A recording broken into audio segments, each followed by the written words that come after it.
Untuk mengantisipasi warga yang nekat mudik ke wilayah Kecamatan Tenjolaya, pemerintah Kecamatan Tenjolaya Kabupaten Bogor mempersiapkan tempat khusus sebuah hotel di kawasan Gunung Salak milik swasta untuk dijadikan karantina bagi pemudik yang berasal dari zona merah.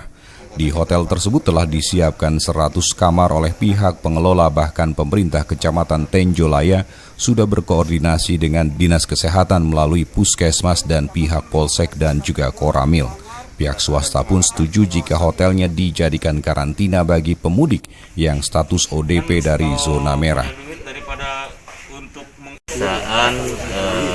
Tempat yang kita persiapkan untuk calon pemudik.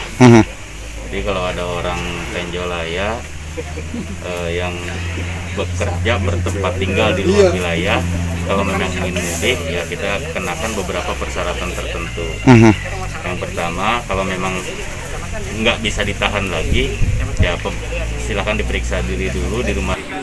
Kami menyiapkan tempat-tempat seperti yang tadi dilihat. Kita menyiapkan 100 kamar, kemudian kita menyiapkan dapur umum, ada 2 lokasi, kemudian kita juga masih punya 2 ruangan lagi di belakang yang dengan kapasitas 40 orang, ya, dan juga ada lagi lahan yang kita siapkan untuk tenda seandainya itu tidak mencukupi atau memenuhi kebutuhan. Kami harapkan tidak terjadi. Ya, harapan kami dari pihak Bumi Resort mudah-mudahan kita bersama-sama. Isolasi diri sendiri di sini. Hotel tersebut biasanya digunakan untuk para wisatawan menginap ketika berlibur.